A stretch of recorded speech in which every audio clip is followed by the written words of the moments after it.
আইনে জালুতে যখন জহিরুদ্দিন আল বেরবাস হালাকু খা চেঙ্গিস খাঁকে পরাজিত করবে, তখন হালাকু খা চেঙ্গিস খাঁর সামনে দাঁড়াতে পারবে এরকম পৃথিবীর কোনো সেনাবাহিনী ছিল না।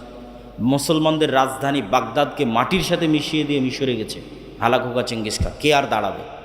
আব্বাসীয় খলিফারাই দাঁড়াতে পারেনি, কে দাঁড়াবে? কিন্তু জহিরুদ্দিন আল বেরবাস তখন দুর্বল, হালাকু খা চেঙ্গিস খাঁ শক্তিশালী।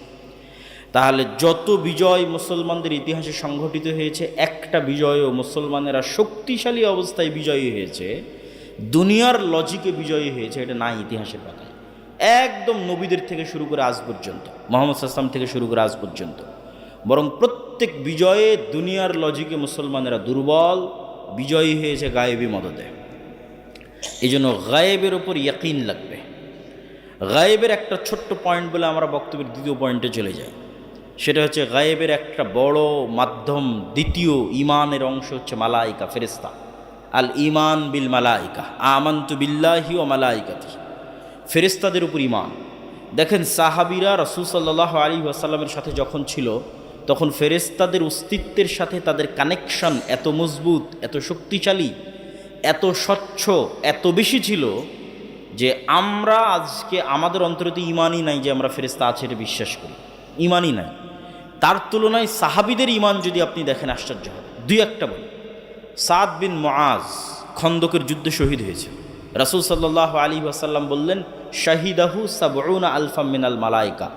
সাদ বিন মুআজের জানাজায় ৭০,০০০-এরও বেশি ফেরেশতা অংশগ্রহণ করেছে। বলেন আল্লাহু আকবার। ৭০,০০০ মানে কত, কল্পনা করা যায়? সাহাবীরা যেই জানাজায় অংশগ্রহণ করেছে, ওই জানাজায় ৭০,০০০ ফেরেশতা অংশগ্রহণ করেছে আসমান থেকে নেমে।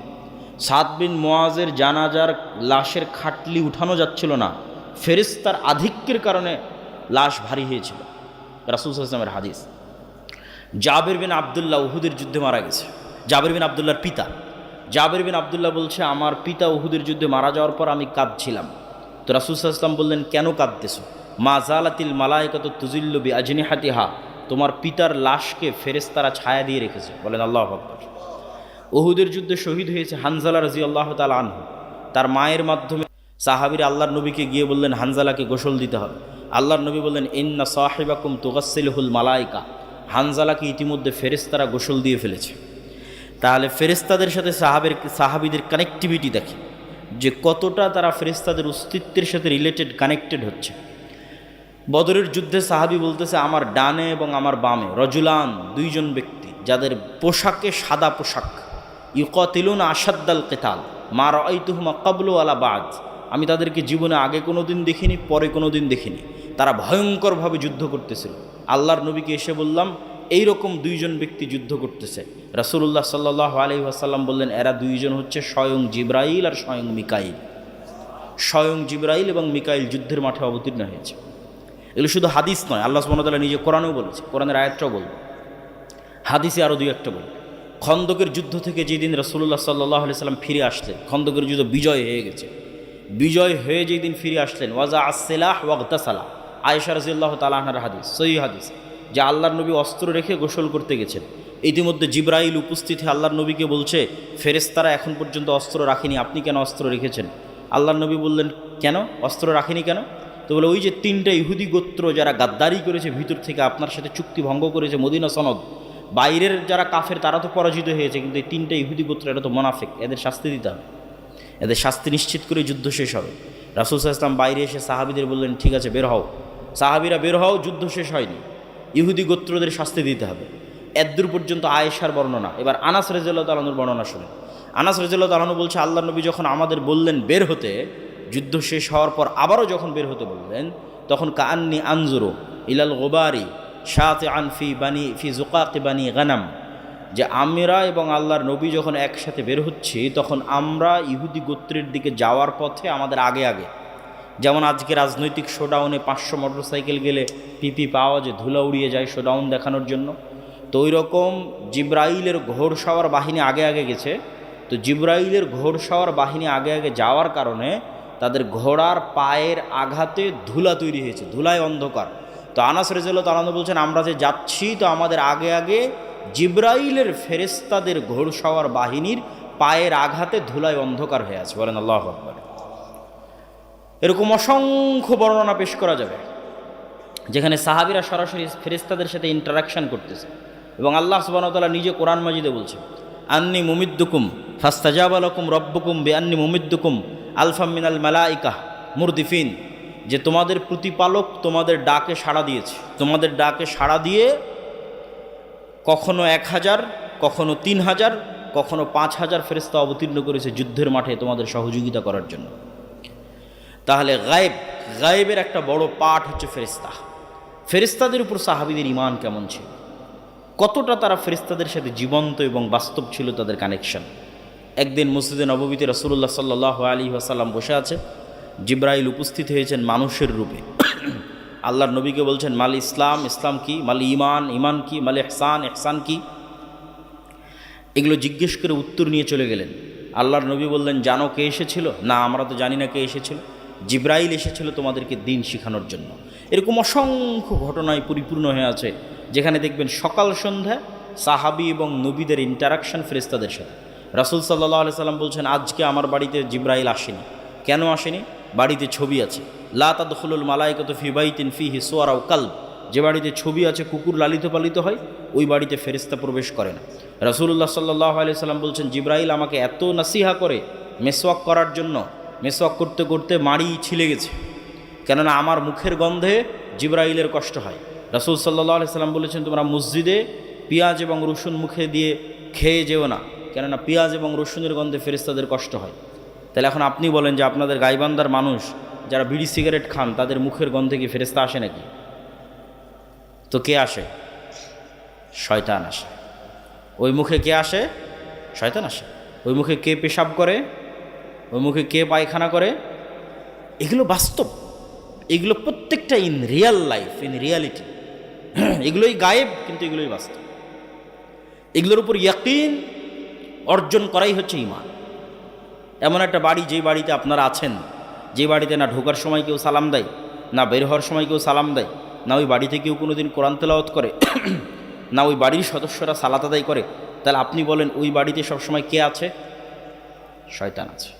আর এমন একটা বাড়ি সালাম দিয়ে প্রবেশ করে, সালাম দিয়ে বের হয়, কোরআন তেলাওয়াত করে, 5 ওয়াক্ত সালাত আদায় করে, তাহলে ওই বাড়ি, যেমন এখানে লাইট জ্বলতেছে, এই এলাকাটা আলোকিত হয়ে আছে, গায়েবে ওই বাড়িটা নূরের আলোয় আলোকিত হয়ে আছে। কেন? ওখানে ফেরেশতারা একত্রিত হয়ে আছে, ফেরেশতারা একত্রিত হয়ে আছে। সম্মানিত উপস্থিতি, তাহলে ফেরেশতাদের অস্তিত্বের উপর ইয়াকিন, এটা ঈমানের একটা বড় পার্ট। এবং ফেরেশতা এবং শয়তান এই দুটো আমাদের সাথে এত বেশিভাবে জড়িত, এত বেশিভাবে যুক্ত, যে আমি যদি বলি আপনার বাপ মা, আপনার পিতামাতা, আপনার সন্তান সন্ততি, আপনার স্ত্রী পুত্র আপনার সাথে যতটা যুক্ত, তার চেয়ে বেশি যুক্ত ফেরেশতা এবং শয়তান, তাহলে বাড়াবাড়ি হবে না। কেন বাড়াবাড়ি হবে না? আদম আলাইহিসসালাতু ওয়াসসালামকে যখন আল্লাহ সুবহানাহু ওয়া তাআলা সৃষ্টি করেছে, তখন আদম আলাইহিসসালাতু ওয়াসসালাম সৃষ্টির পরে আল্লাহ বলেন, আদম, এই যে এটা তোমার বউ, এটা তোমার বাপ মা, এটা তোমার ছেলে মেয়ে না। আদম আলাইহিস সালাম সৃষ্টির পরে সর্বপ্রথম কোনো মানুষের সাথে পরিচিত হয়নি। আদম আলাইহিস সালাম সৃষ্টির পরে ভিন্ন জগতের, গায়েবের জগতের দুইটা প্রাণীর সাথে পরিচিত হয়েছে, একটার নাম ফেরেশতা, একটার নাম জিন। তাহলে মানুষের অস্তিত্বের সাথে মানুষের অস্তিত্ব আগে, না ফেরেশতার শয়তানের অস্তিত্ব আগে? বলেন, ফেরেশতার শয়তানের অস্তিত্ব আগে। তাহলে আপনার সাথে আপনার বাপ মায়ের অস্তিত্ব, আপনার ছেলে মেয়ে স্ত্রী পুত্রের অস্তিত্ব আগে, না আপনার সাথে ফেরেশতার শয়তান আছে এটা আগে? ফেরেশতার শয়তান আছে এটা। কেন? আপনি যখন প্রথম সৃষ্টি হয়েছেন, তখন আপনিও সৃষ্টি হওয়ার পর আগে ফেরেশতাকে দেখেছেন আর শয়তানকে দেখেছেন। এই জন্য এইটাই হলো গায়েব। এইটা যত আপনি জানবেন, গায়েবের লজিকগুলো যত জানবেন, গায়েবের কার্যকরণের সূত্র যত জানবেন, তত গায়েবের মদদ পাওয়ার রাস্তা আপনার জন্য উন্মুক্ত হবে। সম্মানিত উপস্থিতি, বক্তের দ্বিতীয় পয়েন্টে চলে যায়, যেহেতু সময় অল্প। দ্বিতীয় পয়েন্ট আমরা বলেছি নেতৃত্বের বিকাশ। গোলামির অপরপিঠ নেতা। নেতা নন মানে গোলাম, গোলাম নন মানে নেতা। তাহলে আমরা এখন গোলাম মানে আমরা নেতা নই, নেতা হতে হবে। নেতা হলে গোলামি কেটে যাবে। এখন বিশ্বের নেতা অন্যরা আছে, আমরা বিশ্বের গোলাম আছি। বিশ্বের নেতা হলে আমাদের গোলামি কেটে যাবে, অন্যরা গোলাম হবে। তো আমরা যদি বিশ্বের নেতা হতে চাই, তাহলে নেতৃত্বের বীজ কি রোপণ করলে নেতা তৈরি হবে, কি বপন করলে, ধানের চারা, অমুকের চারা, এগুলো কোনটা রোপণ করলে কি হয় খুব ভালো জানেন। তো কি রোপণ করলে, কি বপন করলে নেতা তৈরি হয়? সেটার নাম ন্যায়পরায়ণতা, সেটার নাম সত্যবাদিতা, সেটার নাম আমানতদারিতা, সেটার নাম ধৈর্যশীলতা। এই 3-4টে দিয়ে নেতা তৈরি হয়। পৃথিবীতে যত নবী রাসূল এসেছে, সকল নবী রাসূল জন্মগত সত্যবাদী, আমানতদার, ন্যায়পরায়ণ এবং ধৈর্যশীল। কিন্তু আমাদের মুসলমানদের অবস্থা হচ্ছে আলেম ওলামা থেকে শুরু করে আমরা নিজেরা থেকেও শুরু করে যে আমরাও নেতৃত্বের অযোগ্য, আমরা নিজেরা থেকে শুরু করে সবাই থেকে শুরু করে আমি বলতেছি যে মুসলমানদের আজকের সবচেয়ে বড় সমস্যা কি? মুসলমানেরা মুনাফিক অবস্থায় দিন পার করছে। লাম্মা ইয়াদখুলুল ঈমান ফি কুলুবিহিম, অন্তরে ঈমান প্রবেশ করেনি। বাহ্যিক ইসলাম নিয়ে মনে করছে নিজে ধোঁকা দিচ্ছে, আল্লাহকে ধোঁকা দিতে যাচ্ছে, পরকালকে ধোঁকা দিতে যাচ্ছে। বাহ্যিক ইসলাম কি? 5টা, তার মধ্যে 4টা, সালাত, সিয়াম, হজ, জাকাত। এই সালাত, সিয়াম, হজ, জাকাত মদিনায় হিজরতের পর ফরজ হয়েছে। তাহলে মদিনায় হিজরতের আগে 13 বছর আল্লাহর নবী সাহাবীদের কি শিখালো? সালাতি যখন নাই, সিয়ামে যখন নাই, হজই যখন নাই, জাকাতি যখন নাই, তাহলে মক্কার 13 বছর করলো কি? মক্কার 13 বছর ঈমান বিল গায়েব শিখিয়েছে, ওটা আসল। মক্কার 13 বছর ঈমান বিল গায়েব শেখানো হয়েছে, সত্যবাদিতা, ন্যায়পরায়ণতা, আমানতদারিতা, ধৈর্যশীলতা শেখানো হয়েছে, নেতা বানানো হয়েছে। তারপরে যখন মাঠ রেডি হয়ে গেছে তখন তার উপরে এসেছে সালাত, সিয়াম, হজ, জাকাত। এখন সালাত, সিয়াম, হজ, জাকাত তো অবশ্যই আদায় করতে হবে, কিন্তু দুঃখজনক হলো সত্য আমরা এই বাহ্যিক ইবাদতগুলোকে নিজেকে ধোঁকা দেওয়া, আল্লাহকে ধোঁকা দেওয়া, মানুষকে ধোঁকা দেওয়ার মাধ্যম বানিয়েছে। নিজেকে ধোঁকা দেওয়ার মাধ্যম কি? যাক, যা সুদ ঘুষ করলাম এবার হজ করে সব গুনাহ মাফ করে নিই, এটা নিজেকে ধোঁকা দেওয়া। তাহলে ওসি, ডিসি, এসপি, মন্ত্রী, মিনিস্টার, এসিল্যান্ড, সাব রেজিস্ট্রার, যে যেখানে ব্যবসায়ী, যে যেখানে দায়িত্ব পালন করতেছে, তার 50%-এরও বেশি নামাজি, তার 60-70%-এর বেশি হয় একবার দুইবার ওমরা করেছে, 2-3 বার হজ করেছে, তার 100% অন্তত কোনো মসজিদ, মাদ্রাসা, কোনো কমিটি, জালসা কমিটি এগুলোর সাথে যুক্ত আছে। কিন্তু ওর দায়িত্বের জায়গায় যখন বসতেছে তখন মিথ্যুক, ওর দায়িত্বের জায়গায় যখন বসছে তখন দুর্নীতিবাজ, ওর দায়িত্বের জায়গায় যখন বসে তখন আমানতের খেয়ানত করে। তাহলে সে মুনাফিক। লাম্মা ইয়াদখুলুল ঈমান ফি কুলুবিহিম, এটা অসম্ভব, জেনে নেন, এটা অসম্ভব যে একটা অন্তরে ঈমান বিল গায়েবও থাকবে, মানে আল্লাহর উপর ঈমান, ফেরেশতার উপর ঈমান, পরকালের উপর ঈমান থাকবে, আবার ওই অন্তরে মিথ্যাও প্রবেশ করবে, দুর্নীতিও প্রবেশ করবে, ধোঁকাও প্রবেশ করবে। এটা অসম্ভব। এক অন্তরে এই দুটো একত্রিত হবে না। লা ঈমানা লিমান লা আমানাতা লাহু। তাহলে ওই অন্তরে ঈমান প্রবেশ করেনি, বাহ্যিক আমল আছে, আর সে অন্তরের দিক থেকে মুনাফিক। এটা হলো আজকের মুসলমানদের সবচেয়ে বড় সমস্যা। এই জন্য আমি আমার বহু বক্তব্যে বলেছি আজকের মুসলমানেরা এই যুগের বানু ইসরাইল। কেননা গোলামির মাধ্যমে জাতির চরিত্র পরিবর্তন হয়ে যায়। গোলামি মে বদল জাতি হে কওমো কি তকদির, কওমো কা জমির। আল্লামা ইকবাল বলেছেন, গোলামি করতে করতে জাতির স্বভাব চরিত্র চেঞ্জ হয়ে যায়। তো বানু ইসরাইলেরা তো নবীর সন্তান। নবীর সন্তান কেমনে বলে যে আপনি আর আপনার আল্লাহ গিয়ে যুদ্ধ করেন? নবীর সন্তানেরা কেমনে বলে ঠিক আছে শনিবারের দিন মাছ ধরতে নিষেধ করলেন, আজ শনিবারের দিন আমরা বেড়া দিয়ে ঘিরে রাখবো, তো রবিবারের দিন মাছ ধরবো? 2 নম্বরই বুদ্ধি। তো নবীর সন্তান, তাহলে নবীর সন্তানেরা এই 2 নম্বরই বুদ্ধি শিখলো কোথায়?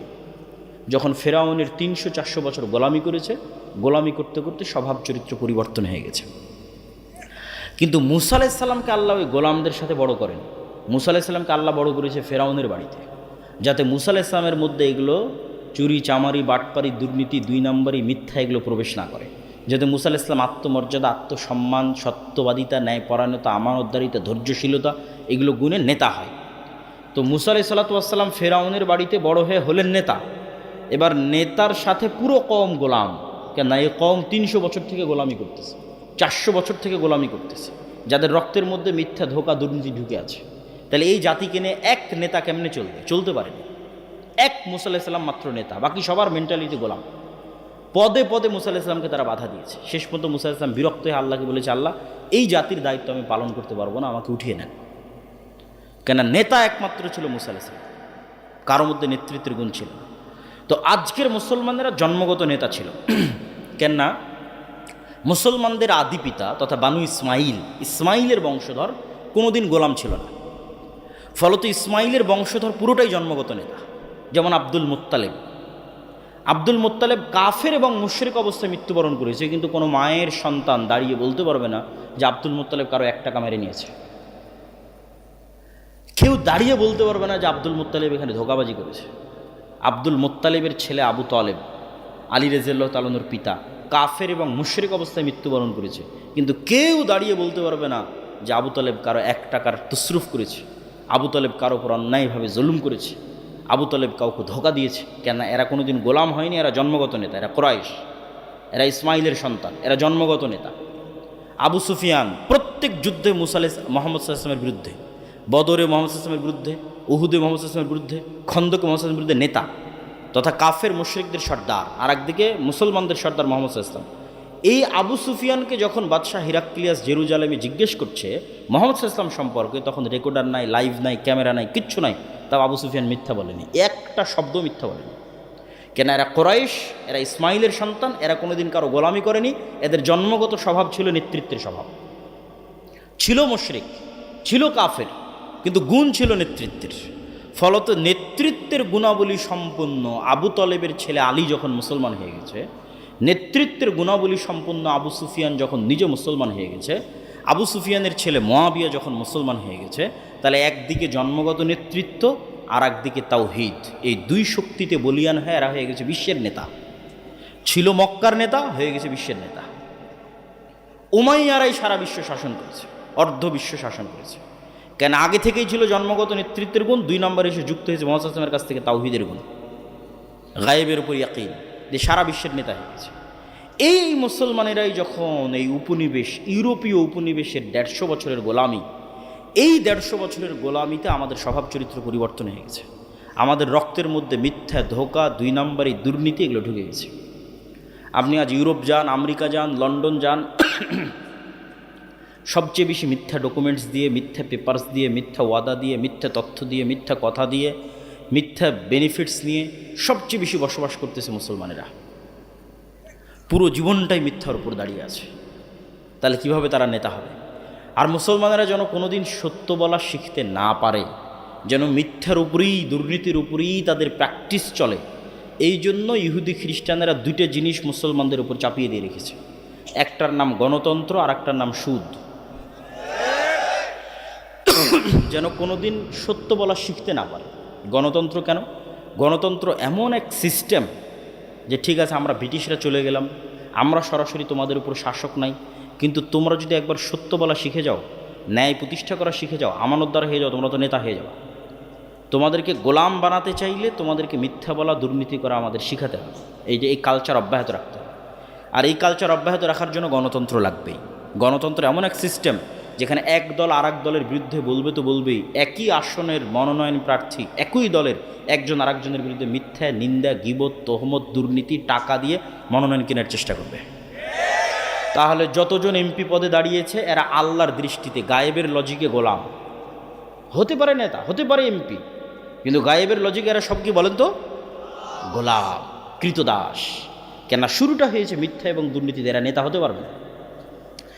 এই মিথ্যুক দুর্নীতিবাজ এমপি, মন্ত্রী, মিনিস্টার যখন দেশের দায়িত্ব নেবে, তখন ও ভারত আর আমেরিকার টাকার কাছে বিক্রি হয়ে যাবে। কেননা ওই জন্যই ওকে তৈরি করা হয়েছে। কে একজন সত্যবাদী আমানতদার নেতার যদি জন্ম হয়, ও তো টাকার কাছে বিক্রি হবে না। তাহলে গণতন্ত্র অব্যাহত রাখতে হবে যেন মিথ্যুক তৈরি হয়।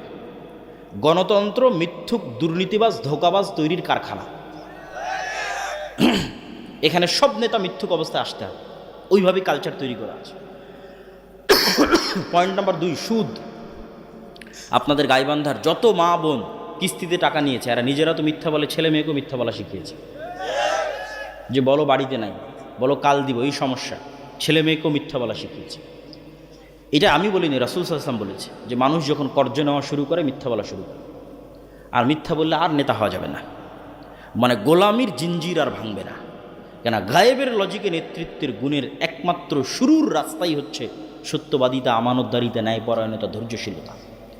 তাহলে আপনি নেতা হতে চান, গোলামির জিঞ্জির ভাঙতে চান, এই গুণগুলো লাগবে। এই গুণগুলো ছাড়া সম্ভব নয়। পয়েন্ট নাম্বার 3, সৎ আমল। গায়েবের লজিকে গায়েবের মদদ পৃথিবীতে টেনে নিয়ে আসার শর্ত যতক্ষণ পূরণ করতে না পারবেন, গায়েবের মদদ আসবে না। আর ভূমিকাতে বলে দিয়েছি, গায়েবের মদদ ছাড়া মুসলমানদের বিজয় সম্ভব নাকি? বলেন না যে গায়েবের মদদ ছাড়া মুসলমানদের বিজয় সম্ভব? Full stop. দুনিয়ার লজিকে মুসলমানদের বিজয় সম্ভব নয়, আগেও নয়, পরেও নয়, কিয়ামত পর্যন্ত নয়। একমাত্র রাস্তা আল্লাহর সাহায্য লাগবে। তাহলে আল্লাহর সাহায্য আসার পূর্ব প্রস্তুতি স্বরূপ আল্লাহর সাহায্য পাওয়ার পূর্ব শর্ত পূরণ করতে হবে। তো সাহায্য পাওয়ার পূর্ব শর্তের 3 নম্বর পয়েন্ট হচ্ছে সৎ আমল। যেমন কল্পনা করেন একদল প্রজন্ম যারা ঈমান বিল গায়েবে ইয়াকিন রাখে, একদল প্রজন্ম যারা মিথ্যা বলা জানে না, দুর্নীতি ধোঁকাবাজ 2 নম্বরই জানে না, সত্যবাদী আমানতদার ন্যায়পরায়ণ। 3 নম্বর, এই প্রজন্ম মোটামুটি আল্লাহর গায়েবী মদদ অর্জনের যোগ্যতা অর্জন করতেছে। 3 নম্বর, আল্লাহর গায়েবী মদদকে আসমান থেকে টেনে নিয়ে আসতে পারে সৎ আমল। দেখেন রাসূলুল্লাহ সাল্লাল্লাহু আলাইহি সাল্লাম যখন বদরের যুদ্ধে যাবে, কোথায় উনি আল্লাহর নবী, উনি তো মনে করতে পারে যে আমি একবার আল্লাহকে বললেই হলো যে আল্লাহ বদরে বিজয় দরকার। সেখানে উনি সারা রাত ইবাদতে কাটিয়ে দিয়েছেন। আবু বকর রাদিয়াল্লাহু তাআলা আনহু পর্যন্ত ক্লান্ত হয়ে গেছে, এত লম্বা সময় কিভাবে দাঁড়িয়ে থাকা যায় সালাতে, আপনি যথেষ্ট হয়েছে, আর করিয়েন না, ইনশাআল্লাহ আল্লাহ সহযোগিতা করবে। তো মুহাম্মদ সাল্লাল্লাহু আলাইহি ওয়াসাল্লাম রাতে উঠে সালাত আদায় করছেন কেন? এটা গায়েবী মদদ পাওয়ার পূর্ব শর্ত। গায়েবের মদদ যে টেনে নিয়ে আসবে আসমান থেকে, ফেরেশতা যে নামবে, তার পূর্ব শর্ত হচ্ছে রাতের সালাত লাগবে। সৎ আমল গায়েবের মদদকে পৃথিবীতে টেনে আনতে পারে। 5 ওয়াক্ত সালাত অনেক বড় সৎ আমল, আর সৎ আমলের মধ্যে সবচেয়ে বড় সৎ আমল যা গায়েবের মদদকে পৃথিবীতে টেনে আনতে পারে, একটা রাতের সালাত, একটা সকাল সন্ধ্যার জিকির। আল্লাহর সাহায্যকে পৃথিবীতে নামিয়ে নিয়ে আসতে পারে এমন 2টা সর্বশ্রেষ্ঠ টেকনোলজির নাম রাতের সালাত, সকাল সন্ধ্যার জিকির। সকাল সন্ধ্যার জিকির কেন এত পাওয়ারফুল? সকাল সন্ধ্যার জিকির পৃথিবীর সকল অসম্ভবকে সম্ভব করতে পারে। পৃথিবীর এমন কোনো অসম্ভব নয় যে অসম্ভব সম্ভব নয় সকাল সন্ধ্যার জিকির দিয়ে। কেন সকাল সন্ধ্যার জিকির এত পাওয়ারফুল, তার আগে আপনাকে বুঝতে হবে আওয়াজ কেন পাওয়ারফুল। আল্লাহ সুবহানাহু ওয়া তাআলা আসমান এবং জমিন সৃষ্টি করেছে আওয়াজ দিয়ে, কুন ফায়াকুন। আল্লাহ সুবহানাহু ওয়া তাআলা আসমান, জমিন, চন্দ্র, সূর্য, তারকা, নক্ষত্র ধ্বংস করবে আওয়াজ দিয়ে। ইসরাফিলের বাঁশির আওয়াজ, ওই আওয়াজ যখন যাবে আসমান ওই আওয়াজ রিসিভ করবে, ওই আওয়াজ যখন যাবে জমিন ওই আওয়াজ রিসিভ করবে, ওই আওয়াজ যখন যাবে চন্দ্র ওই আওয়াজ বুঝবে, সূর্য ওই আওয়াজ বুঝবে। এইভাবেই সেট আপ করা আছে, এইভাবেই ডেভেলপ করা আছে, এইভাবেই ইনস্টল করা আছে। আওয়াজ বুঝা মাত্র সব ভেঙে চুরে চৌচির হয়ে যাবে। আওয়াজ সবচেয়ে পাওয়ারফুল, আওয়াজ সবচেয়ে শক্তিশালী। তার আরেকটা প্রমাণ নেন, ইউসাব্বিহু লিল্লাহি মা ফিস সামাওয়াতি ওয়া মা ফিল আরজ। আসমান, জমিন এবং তার মধ্যে যা কিছু আছে এটা কিন্তু গায়েব। আপনাকে গায়েবের নলেজ দিচ্ছি, গায়েবের লজিক দিচ্ছি। আল্লাহ কি বলছেন? আসমান, জমিন এবং তার মধ্যে যা কিছু আছে, তার প্রত্যেকটা জীব জন্তু, জড়বস্তু, জড় পদার্থ, পশু পাখি, পোকা মাকড়, ধুলা বালি, মাটি, কাপড় চোপড় সব আল্লাহর তাসবিহ পাঠ করে। তাহলে ওই আউর পলও আল্লাহর তাসবিহ পাঠ করতেছে, এই টিস্যু আল্লাহর তাসবিহ পাঠ করতেছে, এই কাঠও আল্লাহর তাসবিহ পাঠ করতেছে। তাহলে এগুলো সবগুলো থেকে আওয়াজ বের হচ্ছে, আওয়াজ। যদি আপনি শুনতে পারতেন, আল্লাহ যদি আপনাকে শোনার ক্ষমতা দিত, তাহলে আপনি শুনতে পেতেন যেগুলো সবগুলো থেকে 24 ঘন্টা তাসবিহ বের হচ্ছে। কিন্তু আপনি শুনতে পাচ্ছেন না কেন? যেমন পিঁপড়ার চলার আওয়াজ আপনি শুনতে পান না, পিঁপড়া চললেও একটা আওয়াজ তৈরি হয়, পিঁপড়ার পায়েরও একটা আওয়াজ আছে, ওই আওয়াজ হাতি বুঝতে পারে যে পিঁপড়া যাচ্ছে, পিঁপড়ার পায়ের আওয়াজ। আর এক প্রাণী বুঝতে পারে। ওই লেভেলের আওয়াজ শোনার ক্ষমতা আপনার নেই, কিন্তু এগুলো প্রত্যেকটা থেকে আওয়াজ বের হচ্ছে। আওয়াজ সবচেয়ে শক্তিশালী, আওয়াজ সবচেয়ে পাওয়ারফুল। এবং আওয়াজ সবচেয়ে শক্তিশালী এবং সবচেয়ে পাওয়ারফুল দেখেই আল্লাহ অতীতে যত নবীকে যত মজেজা দিয়েছেন, সকল মজেজার চাইতে সবচেয়ে পাওয়ারফুল কোরআন। মুসা আলাইহিস সালামের লাঠির চাইতে কোরআন পাওয়ারফুল। ঈসা আলাইহিস সালামের মৃতকে জীবিত করার চাইতে কোরআন পাওয়ারফুল। কেননা কোরআন সরাসরি আল্লাহর নিজের আওয়াজ। বলেন আল্লাহু আকবার। কোরআন সরাসরি আল্লাহর নিজের সাউন্ড, আল্লাহর আওয়াজ। এর চেয়ে পাওয়ারফুল আর কিছুই নেই পৃথিবীতে, এর চেয়ে শক্তিশালী আর কিছুই নেই পৃথিবীতে। সম্মানিত উপস্থিতি, বক্তব্যের শেষের দিকে যাওয়ার আগে এখানে গুরুত্বপূর্ণ আরও কয়েকটা কথা। এই যে আজকে আমরা আপনাদের প্রোগ্রামে এসেছি, এই প্রোগ্রামে আসা বাংলাদেশের 600 উপজেলায় এক বছরে যাওয়া সম্ভব নয়। 100টাও যদি প্রোগ্রাম করি তাও 6 ভাগের 1 ভাগে যাওয়া সম্ভব। তারপরেও এবার গাইবান্ধা তো অনেক প্রোগ্রাম নেওয়া আছে, কিন্তু এগুলো একটাও স্থায়ী সম্পর্ক নয়। এই 1 ঘন্টার বক্তব্য দিয়ে আমি আপনাকে কি শিখাবো? না দোয়া, না কালাম, না উজু, না সালাত, কিছুই শেখানো সম্ভব নয়। দিনের মৌলিক বেসিক জ্ঞান শেখার জন্য অবশ্যই মসজিদ ভিত্তিক মক্তব তৈরি করতে হবে। আব্দুর রহিম বিন আব্দুর রাজ্জাকও আপনাদের এই শাখাটা অঞ্চলে মক্তবের সফর দিয়ে গেছে। এই মক্তবের শিক্ষকগুলোকে জামিয়া সালাফিয়া ডাঙ্গিপাড়া, পাওয়া, রাজশাহীতে আর দাওয়া ইলাল্লাহর অধীনে ট্রেনিংয়ে পাঠাতে হবে। প্রতিনিয়ত ট্রেনিং চলতেছে। এখন পর্যন্ত প্রায় 700 মক্তব ট্রেনিং নিয়েছে। এই মক্তবগুলোর মধ্যে আন্তঃমক্তব প্রতিযোগিতা হচ্ছে, যেটা এনটিভিতে রমজানে প্রচারিত হবে। প্রায় 50 থেকে 60 লক্ষ টাকা বাজেট। এগুলোতে কোনো মাদ্রাসার ছাত্র অংশগ্রহণ করবেন, আপনাদের গ্রামের মক্তবের ছেলেমেয়েরা অংশগ্রহণ করবে। এই স্থায়ী সম্পর্কটা খুব জরুরি। এই একদিনের বক্তব্যে আমি শান্তি পাই না, কিন্তু যখন কল্পনা করি যে আমি দিন শেখানোর জন্য যে বইটা লিখেছি, তালিমুদ্দিন বা আদর্শ শিক্ষা, মক্তবের বাচ্চাদের দিন শেখানোর জন্য, ওইটার থেকে প্রতিদিন যদি কোনো মক্তবে কেউ দিন শেখানোর চেষ্টা করে, আমার বিশ্বাস ওই বাচ্চার মগজে মৃত্যু পর্যন্ত দিন স্থায়ীভাবে গেঁথে যাবে। ওইটা আমার কাছে, আমার নিজের কাছে প্রশান্তিদায়ক, যেটা একটা সাদাকায়ে জারিয়া। আমাদের কায়দা থেকে ট্রেনিং নিয়ে এসে যদি কোরআন পড়ায়, ওটা একটা সাদাকায়ে জারিয়া। এখানে আর আমি কতটুকু সাদাকায়ে জারিয়া করতে পারবো? এই মক্তবগুলোর সাথে সম্পৃক্ত হতে হবে। 2 নম্বর, আমাদের সাথে অসংখ্য মাদ্রাসা আল জামিয়া সালাফের সাথে মুআদালাভুক্ত হিসেবে পরিচালিত হচ্ছে। আজকেরটাও যেমন আছে, আশেপাশে আরও কয়েকটা শিক্ষা প্রতিষ্ঠান আছে, এবং সরাসরি নিবরাস ইসলামিক রিসার্চ ফাউন্ডেশন বা আল জামিয়া সালাফের হয়ে সরাসরি আমাদের পরিচালনায় তালুক ঘোড়া বান্ধা, যেটা সালাফিয়া রহমানিয়া মাদ্রাসা, এটাও আপনাদের কাছে, সেখানেও প্রোগ্রাম আছে। 18 তারিখ শাইখ আব্দুর রাজ্জাক বিন ইউসুফ আসবে ওই প্রোগ্রামে। এই প্রতিষ্ঠানগুলোর সাথে আপনাদের সম্পৃক্ততা বাড়াতে হবে। 3 নম্বর হচ্ছে, আমাদের যে বই পুস্তকগুলো আছে, যেমন আজকে যে বক্তব্যটা দিচ্ছি, যে বক্তব্যটা শেষ করব, এই বক্তব্যটা পুরোটাই লিখিত আকারে আল্লাহর পথে যাত্রা বয়ে আছে। হয়তো এতটা এইভাবে একটার পর একটা যেভাবে বলতেছে এইভাবে নাই, কিন্তু সবগুলোর দলিল সহ লিখিত আকারে আল্লাহর পথে যাত্রা, যেটা নতুন বই, এটা ঈমান বিল গায়বে ইয়াকিন তৈরি করার জন্যই লেখা। আজকে এই বইটা সম্ভবত নাই, কেনা বইটা শেষ হয়ে গেছে, বাজারেই নাই। এই বইটা অনলাইন থেকে খুঁজে আপনাদের অর্ডার দিয়ে বইটি পড়ার উদাত্ত আহ্বান জানাচ্ছি।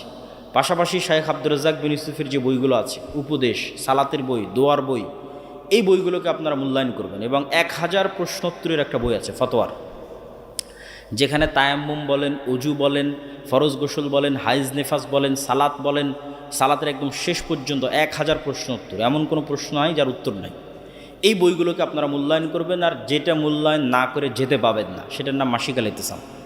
এই এত ব্যস্ততার মধ্যে, প্রতিদিন এত প্রোগ্রামের মধ্যে আমি নিজে 3টা প্রবন্ধ লিখি মাসিক আল ইতিসাম। একটা সম্পাদকীয় লিখি, একটা মিন্নাতুল বাড়ি লিখি, একটা স্বাভাবিক একটা প্রবন্ধ লিখি। এই মাসিক আল ইতিসাম যদি আপনারা মূল্যায়ন না করেন, তাহলে আপনাদের সাথে আমাদের স্থায়ী যোগাযোগ নাই। আপনারা যারা শিক্ষিত মানুষ, পড়তে চান, আমাদের লাস্ট পয়েন্ট শিক্ষা এবং জ্ঞান, সেটা সম্পর্কে বলবো, তখন বুঝবেন শিক্ষা জ্ঞানের গুরুত্ব কী। তো এই মাসিক আল ইতিসামকে মূল্যায়ন করবেন।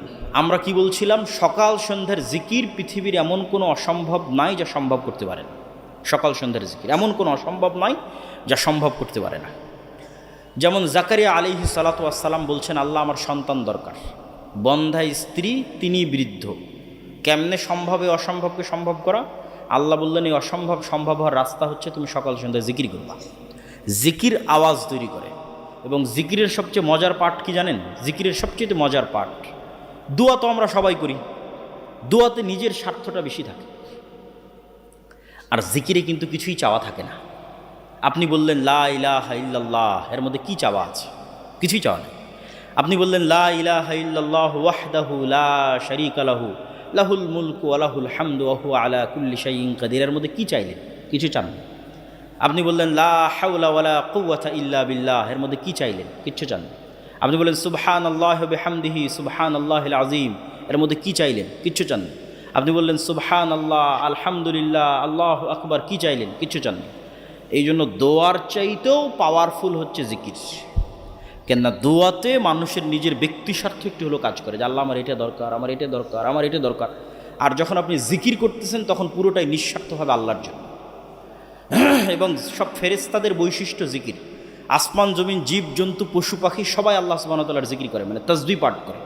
এই জন্য তাসবিহ পাঠ খুবই গুরুত্বপূর্ণ, খুবই পাওয়ারফুল। সকাল সন্ধ্যা, সকাল সন্ধ্যা মানে ফজরের পর থেকে সূর্য ওঠা পর্যন্ত, আর সন্ধ্যা মানে সূর্য ডুবার পরে নয়, সন্ধ্যা মানে আসর থেকে সূর্য ডুবা পর্যন্ত।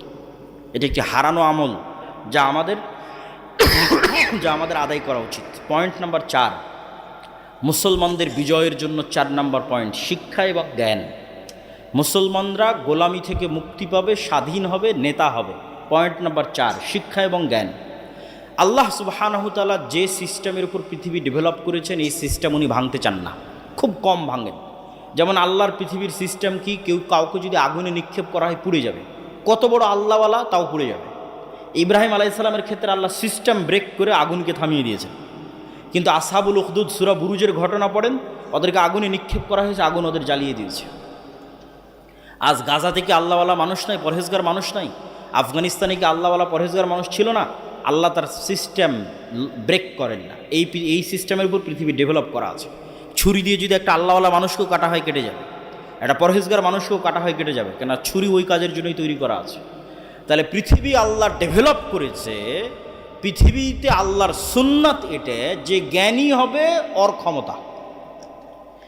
এই সিস্টেম যদি একটা ইহুদিও ফলো করে, আল্লাহ ওকে বলবে না যে তুই ইহুদি এই জন্য তোকে নামিয়ে দিচ্ছি, না। এই সিস্টেম যদি একটা হিন্দু ফলো করে, আল্লাহ বলবে না তুই হিন্দু, তোকে নামিয়ে দিলাম, না। যে জ্ঞানী হবে সে ক্ষমতা পাবে। ও হিন্দু হলেও ক্ষমতা পাবে, ও ইহুদি হলেও ক্ষমতা পাবে, ও খ্রিস্টান হলেও ক্ষমতা পাবে। কেন এই লজিকের উপর পৃথিবী দাঁড়িয়ে আছে?